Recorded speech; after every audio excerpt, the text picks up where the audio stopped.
Welcome, welcome, welcome, one and all. We're so excited to have you here with us. As always, best day ever. Best day ever. Thank you for joining us live, Trotec Live every Friday. Today we're going to be talking about a really, really cool topic. But first and foremost, as always, want to say hello to everybody who is joining us in the stream. Please say hello. Let us know where you're watching from. Anything we're talking about today, you feel free to interrupt us at any time. Ask us a question. That is exactly what we're here for. We're going to be talking about some industrial marking today, some sort of metal marking with a laser. A couple of different options we have here at Trotec, comparing, contrasting the two, kind of, maybe getting to know them both a little bit better. Before we get into everything, though, I wanted to introduce you to my two very, very capable and talented co-hosts. To my this one is I've got Stephen Colley. It's always camera left and camera right always gets me. I don't know, but we have the camera. You won't be able to see Stephen today, unfortunately, which is a great loss for all of us, I'm afraid. But at the same time, wave. Yes. And so this is why when Stephen talks, he's going to put out his hand like this. Yes. we've drawn a series of faces on Stephen's hands and different emotions to convey. Stephen is going to be showing off the speed marker, which is one of our Galvo metal marking lasers. There is a lot of really, really cool stuff that Stephen's going to be showing us. We've also got James with us. You guys know James. James is in our BC office. Stephen is here with me in our Mississauga office. I am back this week for some special meetings and events and things. Excited to get back to Montreal, but also sad to be leaving Mississauga. So many good people. Man. We've got some great people joining us. We are very familiar with LaserTech Botswana. How are you? Very, very happy to be having you join us. The U50, looking forward to this stream. That's really cool. James, do you want to let, for those who are maybe not in the know, give them a little spree on what the U50 is? Yeah, I mean, the U50 is everything you're going to learn here about the Galvo, or at least most things you're going to learn here about the Galvo, is also going to relate with the speed marker that we're showing you. The U50 is our rayjet contingent of the Galvo, and so it's a bit of a stripped down version of the speed marker for those who just don't have the budget for a proper speed marker. We take away some of the things that most sort of lower budget folks won't need from the speed marker, but still give you all the functionality, quality, and all that you expect from us. And so, yeah, the U50 is a great choice. If you're watching this video and think I want to do this, but I may not be able to afford it, talk to me and we'll look at a U50 for you. Sounds good. I will say, just like any of our rayjet lasers, like James alluded to, they are stripped down sometimes in terms of software or in terms of some of the bells and whistles that the speedy line, let's say, in the rayjet case might have. But we made sure to maintain the most important things to Trotec. We've kept them fast and we've kept them high quality, which, I don't know what else you'd want from a laser. Certainly, we've got some cool bells and whistles too, but I will say I do love those little rayjet machines. So to kind of kick things off then, I wanted to maybe set some parameters ahead of everything starting. So specifically, if you saw some of our emails or if you were brought into the stream, through some of the different artwork and stuff that we put out, I wanted to kind of define industrial marking specifically. It's a bit of a flexible term, but it is something that kind of makes up a portion of work, I think, from everyone from, general engravers to, companies who do exclusively sort of industrial work, manufacturers, all these different things. I wanted to sort of throw it to James and say, we were debating this morning, I should say, in the office, myself and producer Lev, about, if somebody is, marking bottles, let's say, if they're doing a more general engraving thing and they're adding, Yeti bottles or one of these really up and coming kind of cool applications, does that count as industrial marking, metal marking, or are we talking sort of more specifically, like, are these machines only suited to somebody who wants to do, tags like the one you see there on the screen? Yeah, well, industrial marking is a pretty broad term, as you said. I would put like large commercial engraving into that as well. So when we're talking non-industrial, just regular engraving, we're talking about somebody who buys a trophy axe and engraves the fireman's name on the side of it. It's a silver axe. It's a very special piece. it's a one of a kind thing. Or maybe there's like 10 awards or trophies, or maybe there's some jewelry that needs to be engraved. That's sort of regular engraving. And when we talk industrial engraving, we're talking about big jobs. Like now we're not just doing a single fireman's axe, we're doing a fireman axe for 700 people, or we're building 5,000 pieces of jewelry for sale. And so that's sort of what we look at when we say industrial engraving. And this is sort of industrial commercial engraving, not just onesie twosie. Because the onesie twosie, I mean, you can charge up the wazoo for this. I mean, if you've ever gone and gotten like a thing engraved, maybe you want, I don't know, some kind of a tool marked for old grandpa there. Perhaps that costs you up to $150 to get that done. Like when all the art and everything is considered one single piece. And so single piece stuff, okay, yeah, it engraves very, very, there's a lot of setup to do for just one piece. But with industrial stuff, usually it's one setup, many, many, many pieces. Yeah, that makes sense. I guess I wanted to sort of, I think sometimes people tend to think towards our Galvo machines exclusively for sort of metal marking. But we do have the flex options. We do have the flex options when it comes to the speedies.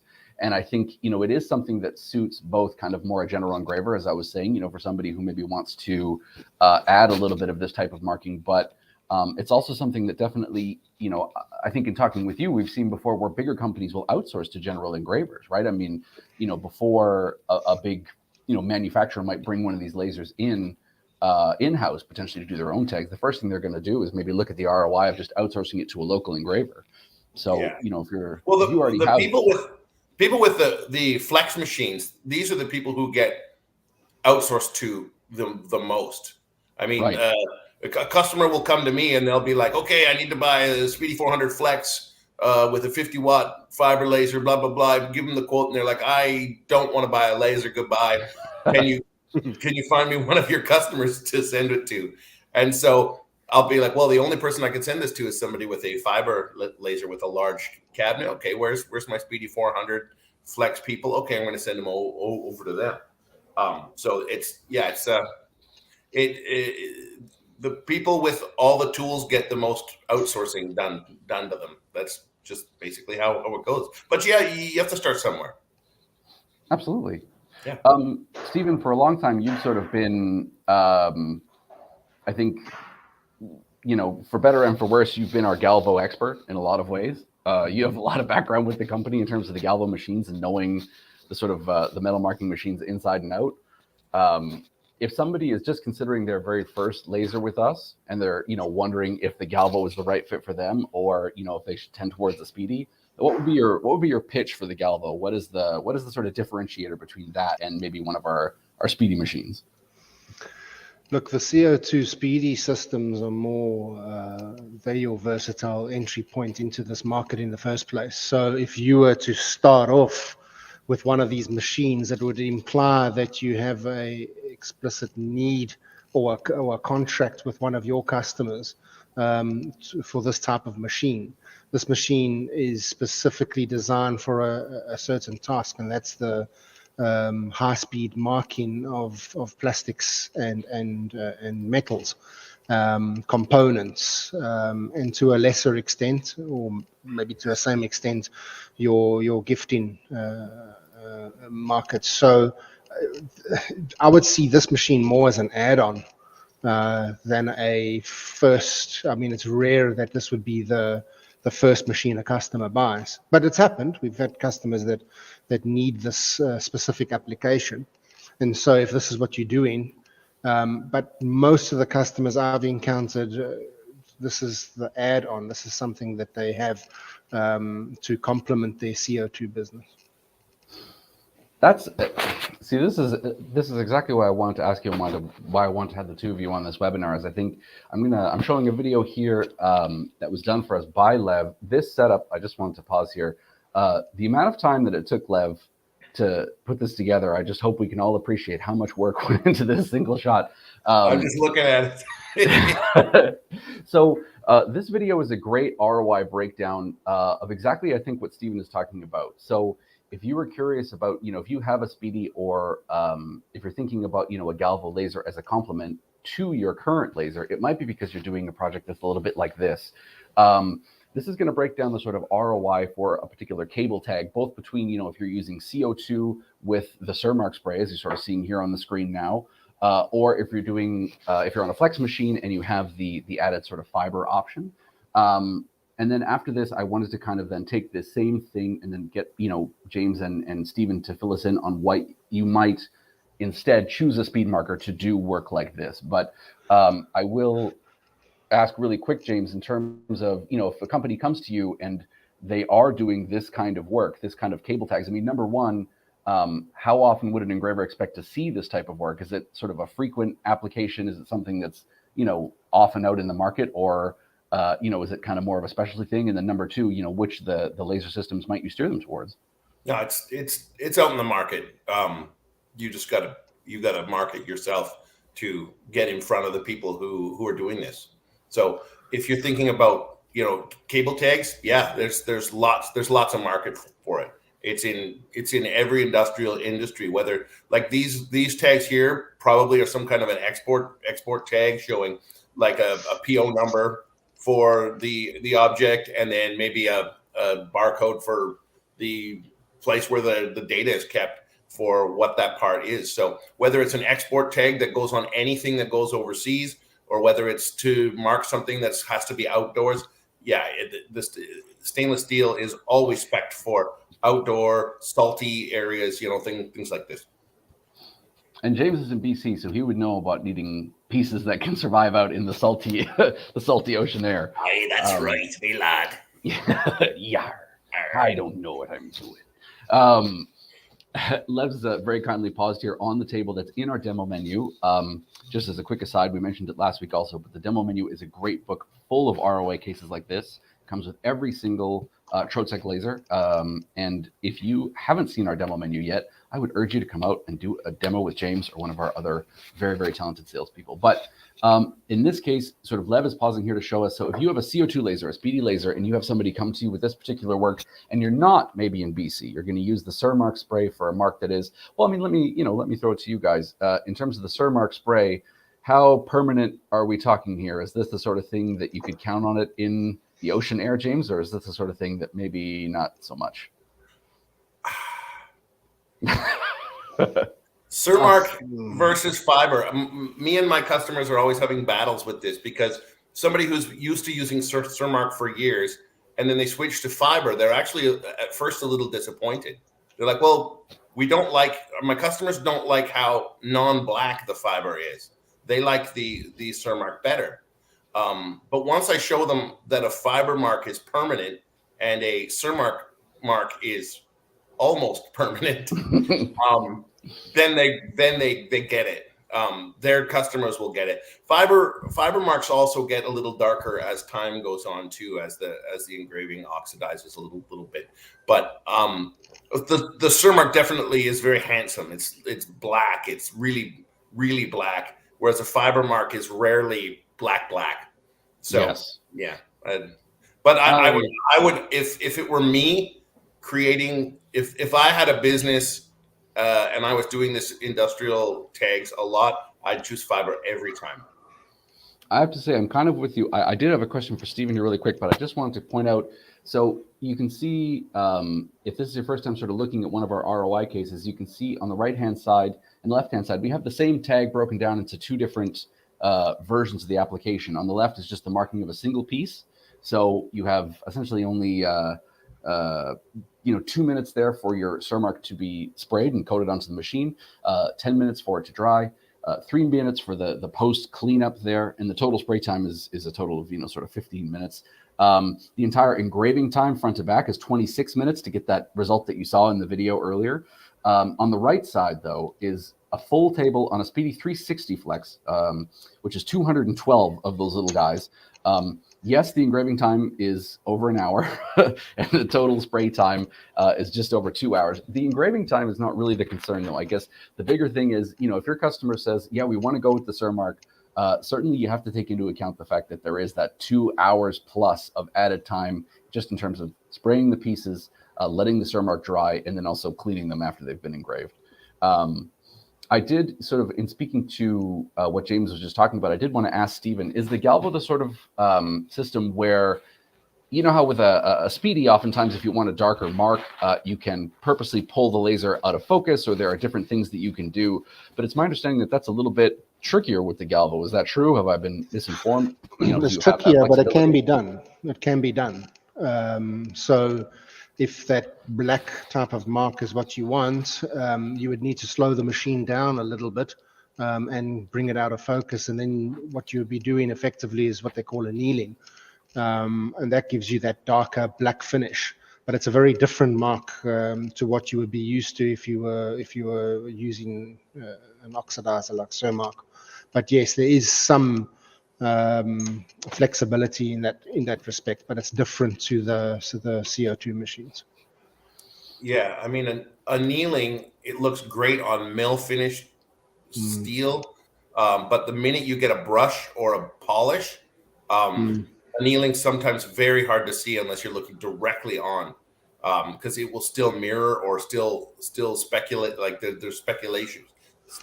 What's that word? Anyway, still, not speculation, specularity to the brush, and that's gonna shine. On mill finish, annealing is gorgeous. For anyone who's not familiar, also an annealed mark would be one where, to my understanding, and I mean, Stephen, correct me here if I'm wrong, but it's essentially it's bringing an element within the material itself to the surface. It's not going to be a mark that you can feel in the surface. It's still going to feel like a perfectly flat, material. Essentially, you've got a. You know what? I'm going to ask Stephen if he can explain annealing because I'm doing a terrible job. You're just heating the material up, and the material heats up and effectively goes through the Kelvin scale of color. So you can achieve a few colors, but most of them, you have to look at, as James says, you need to either look at it straight on or at an angle. But you're creating a tremendous amount of heat. So if the object's very thin, it's going to distort somewhat. So it's a high heat process. So instead of actually ablating the surface of the material with a perfectly focused laser beam, you actually heating up the material to achieve a color with a high amount of power and a low amount of speed and a defocused laser beam. So that's another thing to consider is your detail. It's difficult to get very, very fine detail with annealing because the spot size on your lens is increased due to the defocusing, and at the same time the residual heat, the halo effect around the font, for example, it creates a effectively a bleed into the other letters. So this is something to consider. So that example that's being shown on the screen now, that established in 1989, you might find that the dots in the 8 would bleed in, or you'd lose some detail there. That makes sense. I wanted to ask then, is that at all, so you were talking about the different sort of shades that you can get as you come through the Kelvin scale, and particularly, like you said, the 1989 in particular, you would have to, that's a great example, you would have to sort of choose your jobs very carefully if you wanted to do like an ablated marking or an annealed marking. But Cam in the chat asks if the fiber can do shades of gray, or is it just that black? He says when he does images on stainless with Surmark, he can do kind of like a grayscale, depending, I assume, on the settings or the way that it's being marked. But I'm curious to know, sort of, could you use the annealing to get, sort of a gradation of gray, or is it sort of you're going to get one color all the way through, full stop? Depending on the parameters that you set in, there is some variability, whether that'll be gray or not, or whether it'll be more of a darkish gray, but not black, versus a darkish brown, would depend on the material, and it would depend on your skills with the settings on the machine. But you can also achieve a lot because of the speed of the machine. You can change the hatch fill pattern and achieve some pretty interesting variations in your engraving by using patterns as opposed to varying the power and speed of the laser. So simply, for example, changing the hatch fill pattern to a 45-degree angle, that can have an effect on its own to differentiate, but you're still dealing with a largely on-off or black-white situation here. That makes But sense. yes, you can vary it to a certain degree. Yeah. Lev has brought up, so as a sort of a pricing or a cost versus price breakdown here for the CO2 that we were looking at earlier with the Cermark spray. I will fly through this really quick, but basically, on the left side we have what you might potentially charge as a general engraver, and I thought it was interesting. Doug threw in that he was doing tags like these for a customer, upwards of 150 every week on the U300. We are going to come to the U300 very shortly. The U300 is a great new machine that I'm excited to tell you guys about. But again, if this is your first time looking at one of our ROIs, I think hopefully this breakdown is helpful. We have a flat setup fee there at the top, $25 on the left for the single tag again. On the right, it's $100 as Lev notes because it's a long setup. You've got 212 individual pieces there that Lev painstakingly arranged in a perfect grid. The and not to mention having to write all the info on them. If you're just using an art program like Corel Draw, you're having to type every single one and make every single UPC code yourself. Oh. This is going to take ages. Like I don't think $100 is enough. That is a very, very good point. Because the breakdown they have here, he's got the same data on every tag. Well, that never happens, my friends. We have different data on every tag, and we're about to show you why the speed marker will blow this setup fee out of the water. You'll still charge the setup fee, folks. Absolutely. But you won't be doing the time. Yep. Anyway, go ahead. If you're curious about our thoughts on costing and pricing, I hope you'll head to our YouTube channel and see last week's webinar where James took us through an example costing, pricing breakdown, sort of everything up until the pricing section. We're going to come back to that certainly in a later webinar, but it is absolutely worth your time. But he's exactly right, and I'm so excited to go forward and show you guys the SpeedMark software for exactly that reason, and also what Stephen is talking about. But really quickly here, I should note that Lev sort of flipped past it there, and you can always pause the video in future. But I think the big thing to note is that the fiber. Yes. Okay. Thank you so much. So the fiber, the one big benefit here, despite the fact, as James says, that in this scenario, we do have the same info on every tag, the fiber cuts back your man time quite a bit simply because you don't have to have that added time for the Cermark spray. So in some cases, the Cermark spray, if you're not familiar, essentially it's the spray you saw in the video where you're applying it to a metallic surface and then essentially marking the spray itself with your CO2 laser as opposed to, having a fiber laser that can cut right into your metal surface. You don't have to wait for that spray time, dry time, cleanup time, all of that stuff. So the fiber can be a great add-on for that particular reason. But having reached about the halfway point of the webinar, I am so excited to talk a little bit more specifically about the Galvos. I think Stephen is exactly right. A lot of people don't begin with a Galvo laser necessarily. And if you already have one of our Speedies, I think, looking at potentially adding the flex option, like adding in a fiber tube to your laser at a later, date, is definitely something you can consider. Yes, here is a great example of the Cermark. Thank you, Lev.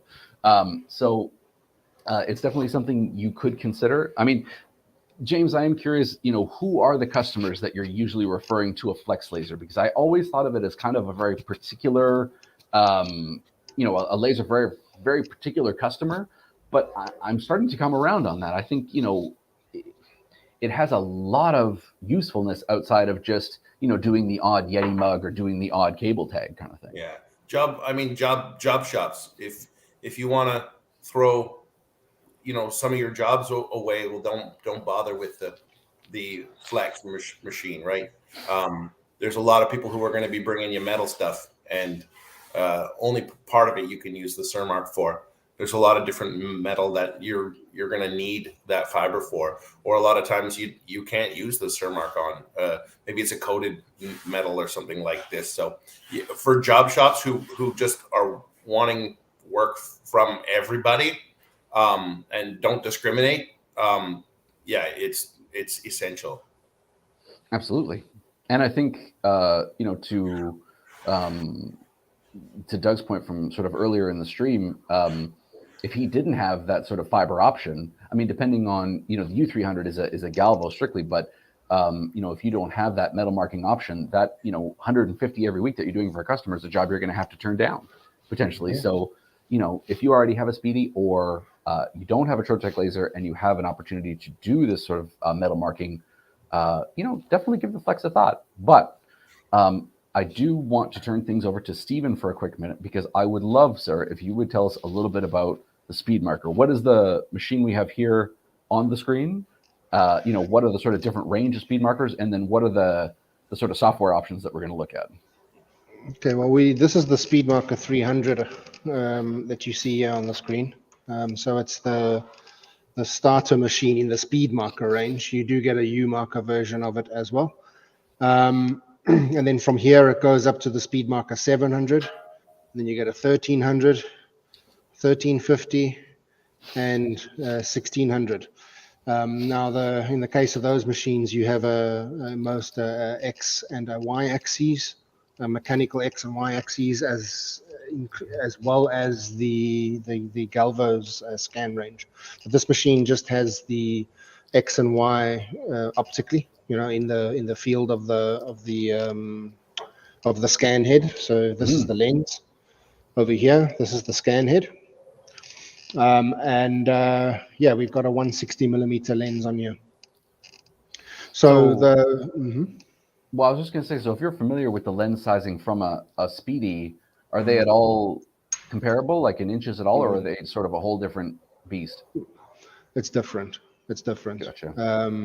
So the physics still apply. So the lenses with a longer focal distance will have a bigger spot size. So you will, on paper, lose detail the wider you go with your lens. This 160 millimeter lens is a nice in-between lens. Gives you I love that song. It gives you a decent field area with some pretty good engraving quality. Fantastic. So you mentioned about you were talking earlier about ways that you can modify the mark in terms of like the hatching pattern that goes into the actual engraving itself. I don't know. Are we able to show Stephen's screen at all, Lev? Are we able to show the actual Speedmark software it is? I think I see it there. Oop. Yeah. Okay. Now, don't be afraid, anyone. This is actually what I think is potentially the coolest software. I mean, I love Speedmark. Now, Ruby is the first time I've felt any software we have is as cool as Speedmark. But I mean, Stephen, can you give us a rundown of just in basic what we're looking at, and then why Speedmark is the best? Well, it's great software. I mean, it provides a lot of tools for automation. It has 2D and 3D barcodes built in. It has serialization built in. It accepts various file formats for importing, and then it also has your scripting for clever folk that really want to automate things. So it's all around a software package that we put together and we're very proud of. But very different to Ruby or to job control in how it works. For example, here we have the outline of something that I want to engrave. And if I sent that to the machine, it would just be exactly as you see it on the screen. It would just be an outline. So we work with fills. Some in industry may know it as hatch filling. And we have various options to fill that. And wherever I put lines is where the laser is going to move. So if I choose parallel lines here, I'll zoom in. And you can actually see those are the lines where the laser is actually going to mark. and you can vary that. I mean, I could angle that at a 45-degree angle, for example, and that would give you some variation from a font where it's been, done at 90 degrees, for example. So that's what I meant by changing your filling intent. If you don't fill it, as I say, you're just going to get an outline, and the pace at which this machine moves, it would be milliseconds, and you would just have an outline mark. But this is where we do things to get a dark finish, a contrast finish. I have to say, yeah, for anyone who's only ever seen our Speedies mark, you're in for a treat. As Stephen was saying, in particular with this, the Speed Marker 300, the laser head doesn't move on that XY axis as you might be expecting. So although it appears like that fill should take, quite a while to complete, don't call it a speed marker for nothing, if I may. Would you be able to then, based on the sort of fill pattern that you're using there, Stephen, get that sort of darker mark? Would you be able to get, based on the density of lines that you're using? Yeah. So this is, at this stage, if I go to this, the lines are 0.08 millimeters apart. So if I widen that, so I could go 0.1, you'll see that's wider. So essentially, there's a chance here that you would see the lines, and at the same time, there's a chance that it's gonna be perceived as lighter. Whereas if I choose half that, 0.05, that's going to be darker. And you can go, without actually altering the laser's power, you can set that to some pretty low stuff. I mean, that's, the lines aren't even visible. All right. So that would be one of the ways that you could achieve different light and dark variables. Are we able to do a quick engraving? Are we able to do a tag? Sure. That'd be great. I want to ask too, maybe I'll throw it to James here really quick while we're just throwing a tag on the machine. Sure. Stephen mentioned scripting. If anybody's not familiar with that term, what would encompass sort of scripting? What would that, Well, there's simple scripting on board with this, where you're using just input boxes saying like, please enter the PO number of the job. Please enter the serial number of the tag. Please enter this. Please enter that. You can set those up, make those yourself, so that you're actually essentially creating a graphical user interface for your users. I have speed marker users who don't even have a keyboard or mouse. They just scan a barcode on a paper tag, and up comes the job, because it's so well scripted that they send away to their ERP system to get the information. It brings it back, and as soon as that barcode is scanned, up comes the information, and it engraves. And so, we can use scripting to do. As I said to all of my customers, with this machine, as far as software goes, you can literally do anything. I know Stephen hates me for saying that, but you literally can do anything, and my customers are proven that. Well, I think what's really cool about that particular solution and that particular customer too is anybody who is concerned about or has multiple. So I think it's important to note, just while this is happening, that this video has not been sped up in any way. That was just real time. That is exactly for the 0.1 or the 0.01 sort of distance between each of the fill lines there that you saw Stephen set. And I mean, that is marked. That is never, ever coming out of that piece of stainless steel. Nope. That has been cut directly in, as though done with a hammer and chisel or a rotary engraving, but without needing to replace your bits, without needing to,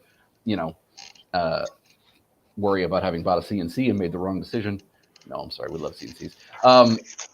What I will say is that James is exactly right. What I love about that particular option is if you're somebody who has multiple people working on the machine on your shop floor, and you're worried about necessarily training or, mistakes with a job because you have different people doing different things. The flexibility that the SpeedMark software gives you, where you can have somebody come up and, like you said, scan a barcode and that pulls up all the details of the job, means fewer mistakes, fewer issues, fewer lost materials, all of that sort of stuff. That is just a beautiful engraving, Stephen. That's really, really nicely done. I mean, a lot of manufacturers are putting a small unit like this at their QC station, and so when the object that they're designing or manufacturing comes to the quality control agent does his tests or her tests, checks it out. Once it's passed its test, they scan the barcode or enter the PO number or the serial number of that particular unit, and then suddenly the speed marker will pop up with, okay, place the unit in the jig. They have a 3D printed jig sitting there that the unit goes into exactly. And maybe there's 3 or 4 different levels that it gets engraved on. The speed marker will focus itself, engrave on the one part, focus again, engrave on the next part, focus back up, engrave on the third part. The part is completely marked perfectly. And then they place it in the box and it's ready for sale. So this is a lot of manufacturers are doing it this way. They used to use labels. So a serial number label lasts, about 3 or 4 seconds. I have this item that I had that goes in your shoe. And they put a label on it, and that lasted about a week of mountain biking. And when I looked at it, the label was gone. Well, I threw it under the speed marker and marked it for myself with my file number and the serial number of the part and the logo of the company that made it for me. And I brought it back to them and said, look, your label's gone, but my label's never going away. This is like a couple of months later, and they were flabbergasted with it. Oh, look at this. I want one. Get me one. Lev, hurry up. Hurry up. This is the risk that any professional runs when you have James as a client. If you're his dentist, his orthopedist, anyone, he's going to come back to you with some sort of laser application at some time. Stephen, can you speak to a little bit of what we're seeing here? Because again, I think it just goes to show the level of integration, the stuff that you can accomplish with, one of the larger machines you were talking about, in this case, the 1300, but, just with the speed markers in general. Well, look, again, that comes down to the software. We've got inputs and outputs that we can utilize for PLCs, etc. And this is what they're showing here, is that this machine can segment into your process, be it a conveyor belt system or existing robots, or add in a robotic feeding system. We're ready for that with the speed marker range. And why would a Speedy potentially not be suited to that particular application? Certainly, it's not. Again, I want to stress, it's not to take anything away from the Speedies. The Flex machines are incredible, and I wanted to give them sort of their day in the sun at the beginning of the stream here, even if only just in passing. But I think some of the things that the speed marker can do are just unreal, and I want to be sure that we convey that to all of you. Well, look, I mean, don't get me wrong. I've seen our Speedy machines integrated and integrated very well, even with robotic arms. So it's not that they can't be done. It's just the speed marker has been designed specifically for that. With the Speedies, that's not the case. It's a machine on its own. But yeah, I mean, obviously you could do a lot more with these due to their form factor. The machines you see now are the workstations. We also have these machines in a skeletal form where they don't have any enclosures, and these get put into laser rooms or inside of a conveyor belt array. That you wouldn't be able to do with a flatbed system. I think that's a very good or encapsulation. at least very easily. Yeah, I mean, I have a customer who's has one of these in a cage where no humans go, and it takes a part from an injection molder, it places it into the machine with a robot arm.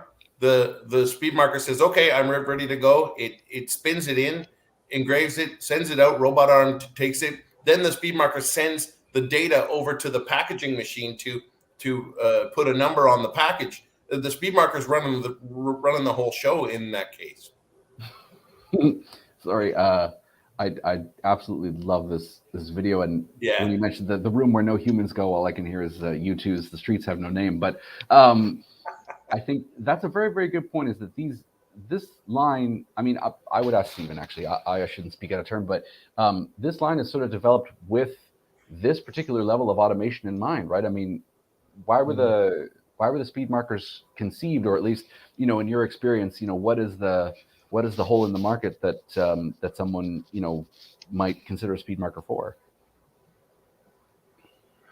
I think it's more of a question I prefer James to answer.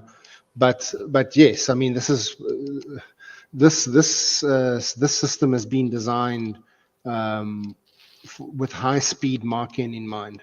All right, this is for large production runs where you have 20,000 items that need to be marked in a very short period of time. So that's where I would see the main segment. And it depends. This versus the Speedy, they have very different. I mean, on the Speedy, on the one hand, you can load the table up with lots of objects and just leave the machine. Yes. But with this, it marks so fast, you have a lot more loading time. But with robots and conveyor belts available, this machine, I would still say, is pretty much an automation workhorse. That makes sense. Automation for sure. If you're a manufacturer, let's say you make a bicycle computer or something like this, and every minute and a half another bicycle computer is going past your QC desk, you have to be able to mark it in 3 places and get all the data onto it, just like you see on these tags. All the data and the CE marks and UL and all the marks that you need for the back of it need to be marked there, and they need to be marked in seconds because you don't have time to slow the lineup. This is where it comes in. You grab it, scan it, it automatically pulls your data from an ERP, zaps it on, and away you go. So there's just no stopping the machine. It has to be done fast. It has to be done accurately and without humans taking their time to find the data. So the accurate data, high speed, and then that just creates efficiency in manufacturing. Now, all of that to say, I mean, again, I can't have said it enough. I love the speed markers, but I would never want anyone to think that the speed marker is limited exclusively to this type of big manufacturer. The speed marker is in shops of all different sizes. And in particular, I'd like to single out, and we had Doug mention it earlier, the U300, which is a newer machine for us here in Canada, and is well, I'll let sort of James explain it. You know, how do you separate the U300 from, let's say, the Speedmark 300, and you know what makes the two of them slightly different? The U marker 300, the Rayjet U marker 300, it essentially is a speed marker, but pared down, as we said earlier. There's not going to be as much integration of programming. I couldn't say this software can do anything. It's going to be more one-off sort of engravings. Maybe there's a little bit of serialization in the U marker. There's, you know, you can probably pull from a serial file, but dynamic markings as far as data goes, you're not going to have as much of that.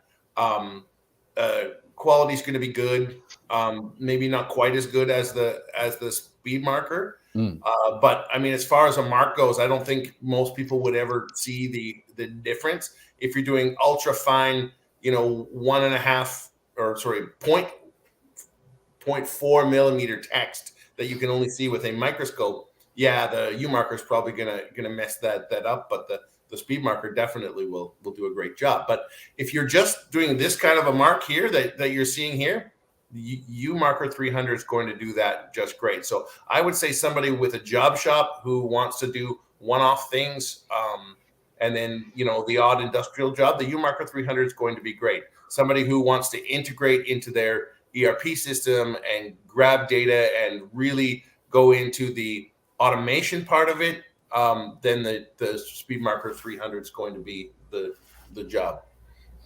As a quick follow-up to that too, James, I wanted to ask, so Doug asked earlier about what is the power of the 300 that Stephen is using there. Do you happen to know the wattage in that machine, Stephen, offhand? It's a 30. It's a 30? Yeah. Yeah. How does the wattage on the U300 compare? Is it the same? I know wattage is calculated, it's not in the same sort of ratios and scales as CO2 wattage is, but is it also a 30 or is it slightly less, slightly more? It's a 20. The U300 The is. marker. Yeah, the U300 is a 21. Gotcha.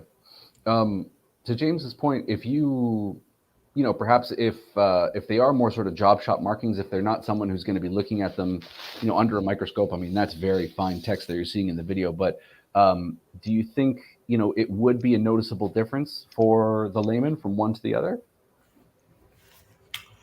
For the layman, no. For me, yes. I see the difference.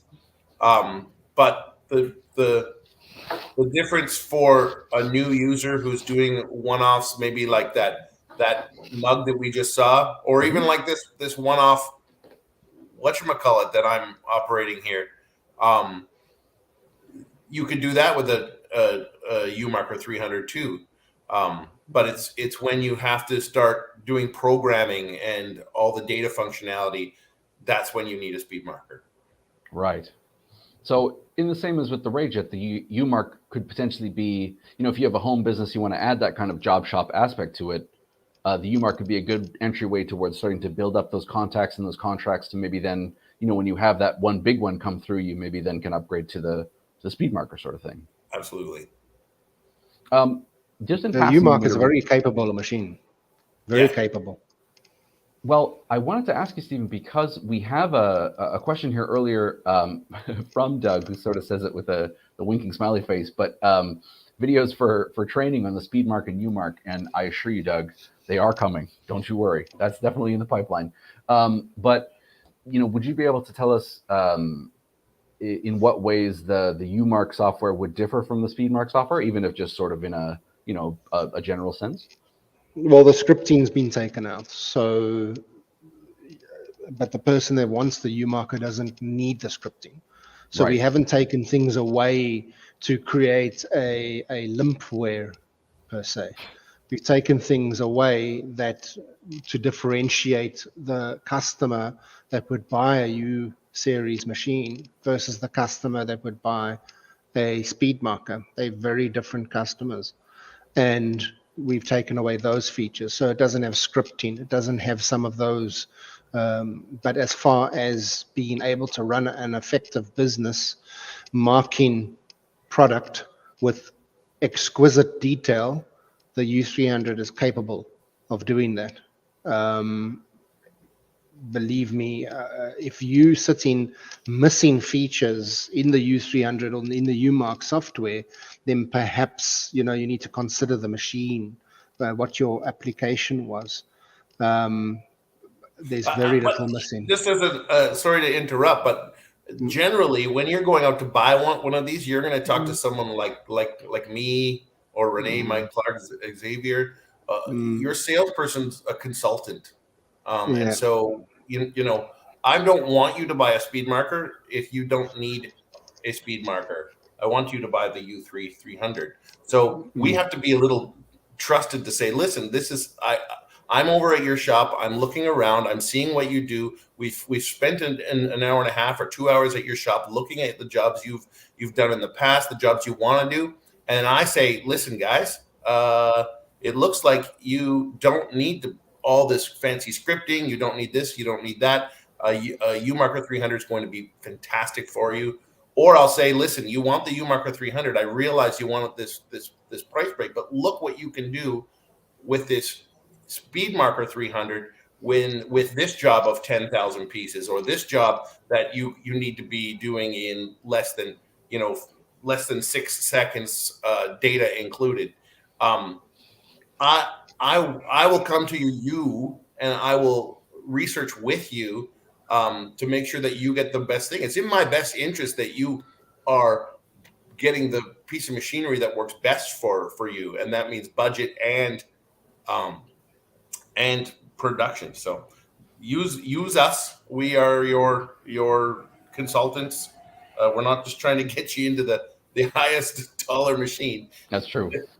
We're getting you into the machine that's going to make you the most money. Absolutely.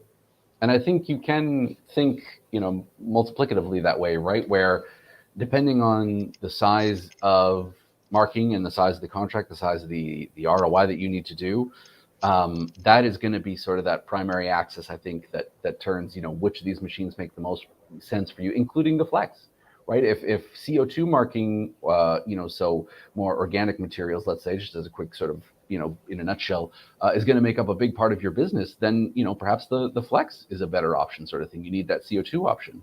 But I think, when it comes to what James is speaking to there, and, certainly Stephen as well, I mean, we've got a great team here at, every Trotec office sort of around Canada. And I hope you'll if you're at all interested in some of the machines you've seen today, I mean, I'm going to pop James's contact information here up on the screen if you're in BC, but certainly no matter where you are across Canada, I hope you'll come to troteclaser.com, you reach out and come for a demo. I mean, or even better, maybe have us out to your shop. James has got a beautiful van that's full of incredible lasers and potentially like a Slurpee or like some other cool stuff. Yes, James? And speaking of van and the speed marker, I actually have a mobile speed marker that I can bring to your shop. If you want to explore how this is going to work, give me a shout, contact me and say, listen, I want you to bring the speed marker to my shop. We can spend as much time as you need seeing if this thing's going to work for you. It's best to have the stakeholders all there looking at the machine as well as your own products. It just works a lot nicer in some cases, having everybody gather around your shop as opposed to everybody coming in to see me. You can do it either way. I've got them at the showroom and a mobile version too. So shameless self-promotion. I'll back up. And with that, very gracefully, quick message there from Jeff. I'm very glad to hear that, Jeff. Obviously, we'd be very happy to come up and visit you on the island. I think we're going to try our best to be out, as soon as possible. It depends on which island you're on. I've got an island trip coming in February. Awesome. There you go. Yep. I hope you reach out to James. I will say also that with the U300 coming in, we've done a great webinar that you'll find on our YouTube channel where Stephen takes us through the U300. We had some great explanations of what the machine is for. We got to see some of the software, all that good stuff. I would urge you, if you're interested at all, to go back and check that out. But we'll have more content coming up on the U300 this year, 100%. And some of the other cool Rayjet machines, some of the U machines, the UQR. I mean, we've got some great stuff coming. I would urge you to stay tuned every Friday. I did have one last question here from Cam that I wanted to come back around to, and it is for Stephen. He asked about how much of the laser work surface is usable in the Galvo. And because Mike Clark is sort of showing it off a little bit here, I did want to ask you, so you could see it earlier in one of the other videos where they were sort of, tracing out the greater rectangle down from the head. Is there sort of a shorthand, like, explaining how you can calculate kind of how much space you have here on the U300? Is it better to do, or pardon me, on the speed markers, is it better to just sort of talk in millimeters? Like, how would you show to somebody sort of what the active marking area is, kind of? Oh, you're talking about the field area? Yes, exactly. Oh, thank you, Lev. That's exactly it. Yeah. Yeah, well, the field area, you don't have to work. I mean, I work in millimeters, but so in the case of this machine, it's 120 by 120 millimeters. With a 254 lens, it's 190 by 190 millimeters. So the wider the field, the bigger your spot size will be. And at the same time, the limit to the height of the object that you can engrave also plays a role there. Gotcha. So what you were seeing there as well is also the border marking. So if I'm not sure what video you were referring to with Mike Clark, but you can also put a field border on the table to show where the laser's limits are. Very cool. I ask also because I think, for anyone who's more familiar with the speedy line where the head is physically moving, it's kind of tougher maybe to visualize the way that this machine works and sort of almost like a beam coming right down from that head. But Yeah. I think that explains it really well. Is there any other questions? Anything, any final comments, lads? Anything that we would like to throw out there to any of our customers? James, any final thoughts, sir? Well, the final thoughts are, if you don't know which machine you need, give me a call. I mean, yeah. I've been doing this for 22 years now, so I've seen a lot. I'm not going to say I've seen it all because I see new things every day, but I've seen a lot, and so I can help you really quickly, sometimes even over the phone. Absolutely.